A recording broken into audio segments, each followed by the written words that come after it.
Você já pensou numa oportunidade que está à nossa frente? Você que tem uma farmácia de manipulação, uma pequena indústria química, ou às vezes uma fábrica que tem uma capacidade ociosa, ou quem sabe até uma grande usina, uma destilaria de álcool. Já parou para pensar no que pode representar hoje a produção intensiva de álcool gel para o país, para o consumo interno e para o mundo? Vamos despertar isso, vamos olhar para esse ambiente e com um olhar de oportunidades? Vem comigo que eu vou conversar um pouquinho com você sobre este assunto.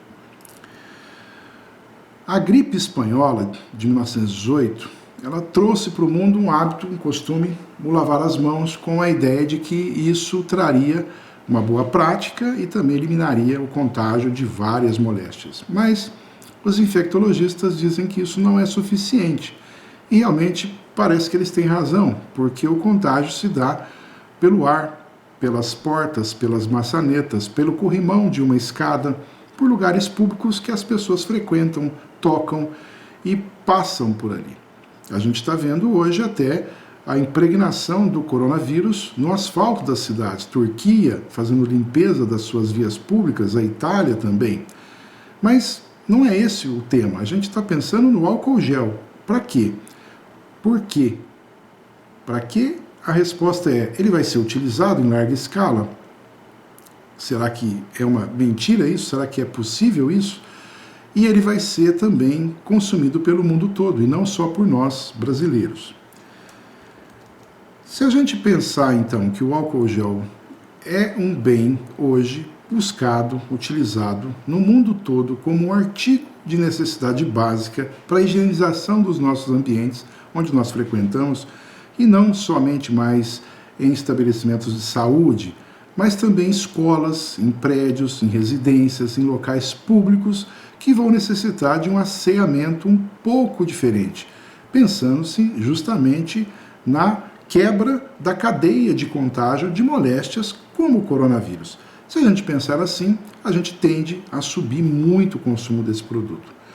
Se a gente olhar os números, até bem pouco tempo, até a crise do coronavírus, a gente tinha um consumo, uma produção e consumo de álcool gel no Brasil da ordem de 1,5 milhão de litros ano.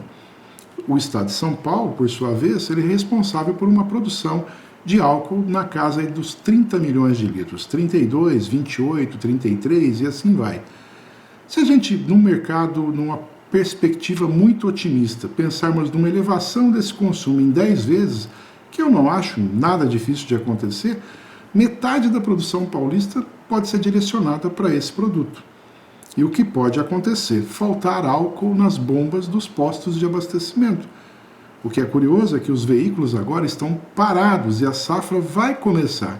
E vai começar produzindo álcool para ficar estocado? Como será isso? Não é melhor então a gente pensar no álcool 70% e dinamizar essa produção? Destinar ela, quem sabe, até ao mercado externo? Vamos olhar isso.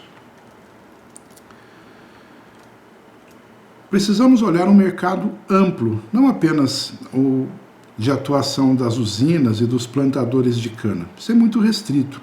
Mesmo que eles já movimentem, esses jogadores, esses players desse mercado já movimentem fortunas, porque a gente também tem os tratos culturais, o plantio, o corte, o carregamento e o transporte da cana. Então é preciso olhar um pouco mais, tanto antes quanto depois. Por quê? Porque é preciso organizar a atividade. E o depois, a gente precisa de empresas capacitadas para embalar em frascos, direto para que seja permitido o consumo direto, para colocar em caixas, para transportar. E não é tão simples assim. Falando parece que é muito fácil, mas a gente precisa olhar a cadeia produtiva e preparar ela a partir de uma burocracia existente. Embora agora a Anvisa já tenha feito uma normatização dispensando o registro prévio das empresas que vão fazer a produção de álcool gel. Isso então é uma grande facilidade. Mas como se trata de um produto altamente inflamável, perigoso, é preciso de algumas licenças, é preciso de algumas observações, de um cumprimento da lei muito específico. Por exemplo, o Corpo de Bombeiros tem que atestar os locais onde vão ser feitas essas produções, capacitar as pessoas. Então aí, nada mais, nada menos do que um bom contador que vai ajudar o empresário a cumprir essa burocracia, preparar esse ambiente para quem não está. Já aquela pequena fábrica, aquela pequena indústria que já tem a sua reserva, o seu estoque permitido de produtos inflamáveis, ela segue em frente. Mas quem está querendo entrar nesse mercado não pode aí sair se aventurando e produzindo ao léu, à torta e à direito, porque é preciso de licenças específicas para estocar grandes quantidades de produtos inflamáveis. E isso é perigoso.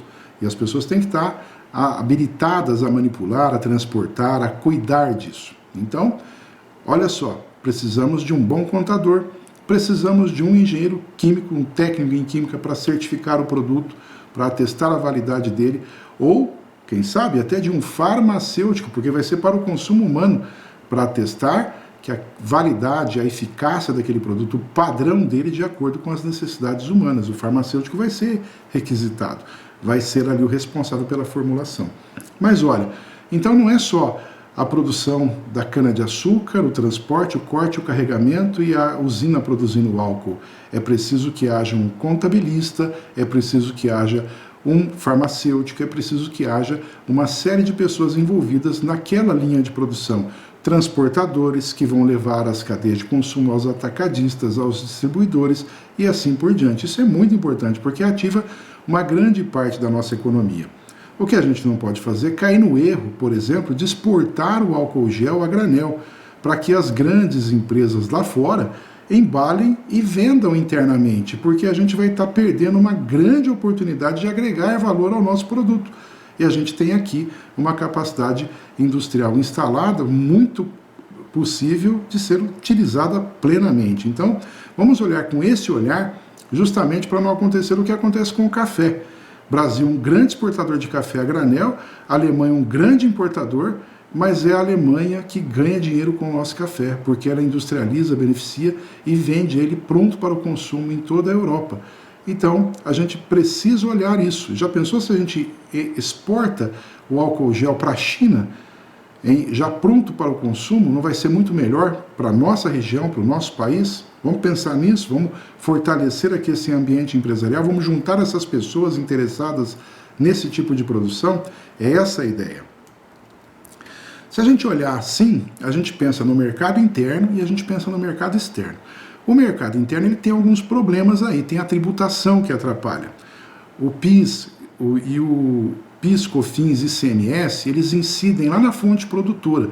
Os governos federal e estaduais precisam olhar isso para poder conceder uma isenção, alguma coisa em termos fiscais para que estimule a queda do preço e estimule, por conta disso, o consumo interno. A chegada desse produto essencial às casas, aos nossos lares, à mesa do consumidor.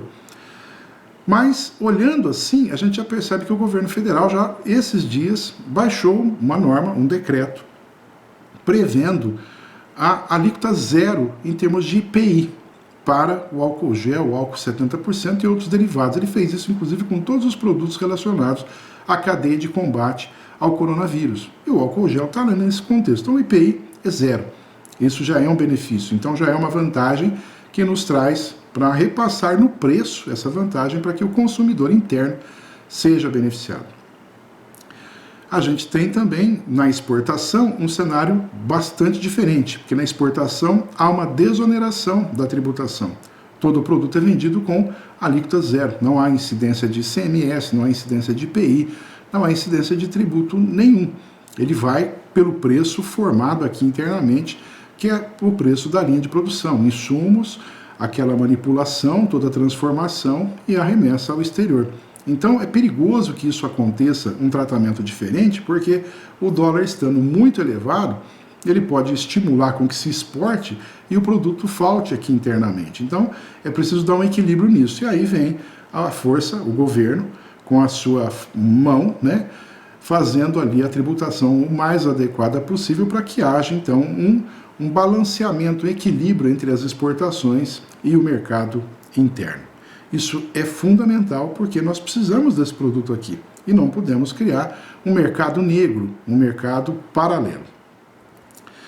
Então, se a gente olhar esses cenários, a gente percebe que as exigências elas caíram. Recentemente, a Anvisa baixou uma resolução dizendo que é possível a produção do álcool em gel sem o registro prévio do produto nos seus arquivos. Então eu não preciso mais buscar a Anvisa promover um registro, que era um ato burocrático, demorado, para começar uma produção desse item. Hoje vejo necessário ao consumo humano. Facilitando isso, a gente tem que olhar também a questão da qualidade. Nós não podemos, permitir que haja a prática, de crimes contra as relações de consumo. A gente viu por esses dias alguns empresários sendo presos, noticiando isso aí aos quatro cantos, de pessoas que adquiriram o álcool em bombas de postos de abastecimento e transformaram esse álcool em álcool gel.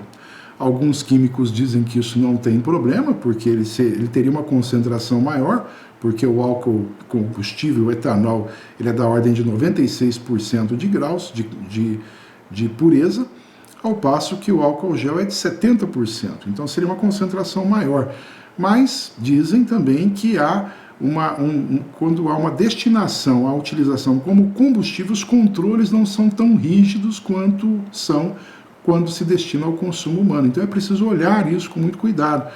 Então a recomendação que se tem é quem for tratar disso, adquira o álcool, a matéria-prima, o insumo, diretamente da usina, da destilaria, já corretamente, para não haver esse tipo de problema, para que não haja nenhuma discussão, para que não haja nenhuma prisão. Já pensou? Você vai empreender e acaba preso? É pior. Então, esse é um cuidado que precisa ter. Então a gente já viu, a Anvisa facilitou o registro, o IPI é zero, há uma possibilidade de redução da tributação de PIS/COFINS e ICMS, pode acontecer nos próximos dias, esse vídeo pode ficar até desatualizado, e a gente tem também alguns outros aspectos que são técnicos. Existe, por exemplo, a falta de matéria-prima. O carbopol, que é um espessante que é utilizado na produção do álcool gel, ele é caro e ele, nessa procura desenfreada que aconteceu no mercado, o preço dele se elevou bastante.